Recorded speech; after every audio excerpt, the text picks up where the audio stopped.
안녕하세요.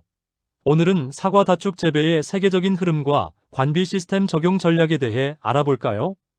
왜 전 세계가 사과나무 축을 늘리는지, 그리고 어떻게 하면 효율적인 관비 시스템을 적용할 수 있을지 함께 살펴보겠습니다. 왜 전 세계는 축을 늘리는가? 사과 재배의 역사는 노동력 절감과 광이용 효율 극대화라는 두 가지 목표를 향해 달려왔습니다. 다축 재배는 바로 이 두 가지를 모두 만족시키는 혁신적인 방법이죠.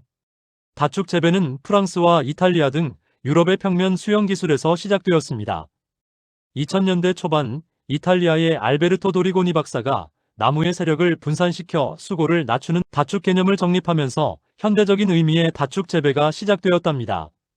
초기에 2축에서 시작해 현재는 4축, 8축, 심지어 10축 등 다축 수영으로 발전하고 있습니다. 이건 단순한 유행이 아니라 기후변화와 인력 부족이라는 농업 위기에 대응하기 위한 사과 과원의 공장화 과정이라고 할 수 있어요. 일반 재배와 다축 재배의 심층 비교. 일반적인 재배 방식과 다축 재배는 어떻게 다를까요? 한번 꼼꼼하게 비교해 보겠습니다. 나무의 모양이 완전히 바뀝니다. 우리가 흔히 보는 사과나무는 크리스마스 트리 같은 원뿔형입니다. 반면 다축 재배는 나무를 마치 울타리처럼 평면으로 키웁니다. 하나의 뿌리에서 여러 줄기를 수직으로 뽑아 올려 사과벽을 만드는 방식입니다. 햇빛을 받는 양이 다릅니다. 일반 재배는 나무가 덩치가 크다 보니 겉은 햇빛을 잘 받지만 속이나 아래쪽은 그늘이 생깁니다. 결과적으로 나무 안쪽 사과는 색이 덜 나거나 품질이 떨어지기 쉽습니다. 다축 재배는 나무 전체가 얇은 벽 형태라 햇빛이 모든 곳에 균일하게 쏟아집니다. 덕분에 나무 어디를 따도 품질이 일정한 고품질 사과를 생산할 수 있습니다. 사다리 없는 농사가 가능해집니다. 일반 재배는 나무가 높고 커서 전정이나 수확을 할 때 사다리나 고소작업차가 필수입니다. 위험하기도 하고 숙련된 일손이 꼭 필요하죠. 다축 재배는 나무를 낮고 얇게 유지하므로 평지에서 걸어다니며 작업할 수 있습니다. 특히 전정기나 수확기 같은 기계 도입이 쉬워져 노동력을 획기적으로 줄일 수 있습니다. 먹이는 방식이 스마트해집니다. 일반 재배는 보통 땅에 알비료를 뿌려주는 토양시비 위주입니다. 비료가 녹아 뿌리에 닿기까지 시간이 걸리고 낭비도 많습니다.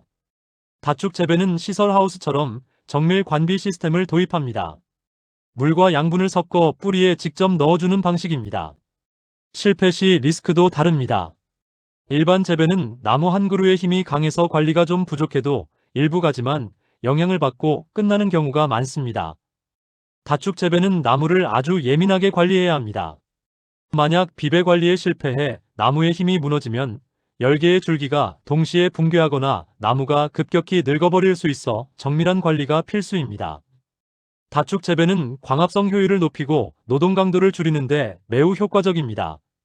하지만 수세 관리에 실패하면 큰 손실로 이어질 수 있다는 점 꼭 기억해 주세요. 글로벌 선진국 사례를 알아보겠습니다. 사과 재배 선진국들은 이미 다축 재배를 넘어 디지털 과원 단계에 진입해 있습니다. 각 나라의 사례를 살펴볼까요? 수영의 종주국 과일벽 시스템을 통해 기계 전정을 완전히 정착시켰습니다. 나무를 얇게 키워 약재 살포시 약액 전달률을 높이고 방제 비용을 30% 이상 절감하고 있다고 해요. 이탈리아 남티롤 지역을 중심으로 이축 재배가 보편화되었으며 최근에는 다축 수영에 최적화된 관비 자동화 시스템을 통해 토양 pH와 EC를 실시간 모니터링하며 양분을 공급하고 있습니다. 뉴질랜드는 미래형 과원 프로젝트를 통해 광 이용률을 90% 이상 끌어올리는 초밀식 다축 재배를 연구하며 로봇 수확기 도입을 전제로 과원을 조성하고 있답니다. 다축 재배 비배 관리의 실체. 정밀 관비 시스템. 다축 재배는 일반 재배처럼 비료를 땅에 뿌려두는 방식으로는 성공하기 어렵습니다. 축이 많아질수록 나무가 예민해지기 때문이죠. 그래서 정밀 관비 시스템이 필수적입니다. 유럽의 다축 재배 종주국들은 사과나무를 식물이 아닌 정밀 기계처럼 관리합니다. 다축 재배의 창시자인 도리고니 박사는 나무의 수고를 낮추고 축을 늘릴 때 근권이 제한된다는 점에 주목했습니다. 뿌리가 좁은 면적에서 많은 축을 먹여 살려야 하므로 하우스 양액 재배와 동일한 정밀 영양 공급이 필수적이라고 강조했습니다. 프랑스는 기계화 전정을 위해 나무 폭을 50cm 이내로 유지합니다.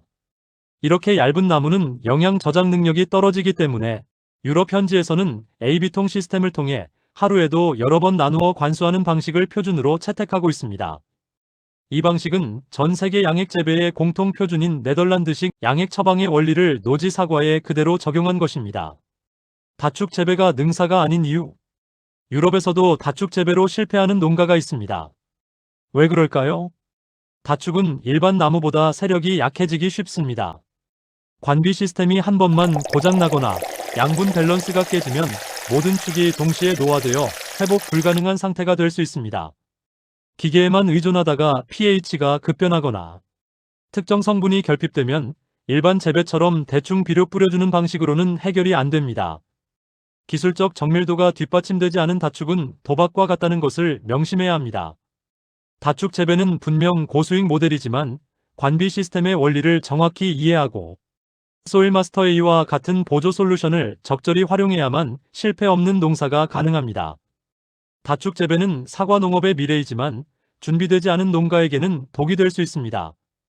뿌리는 시비에서 먹이는 관비로의 완벽한 인식 전환이 선행되어야 하며 정밀 시스템의 오류를 보완해 줄 수 있는 고도화된 영양 관리 기술이 필수적으로 병행되어야 합니다. 오늘 영상이 도움이 되셨다면 좋아요와 구독 부탁드립니다. 다음에도 더 유익한 정보로 찾아뵐게요.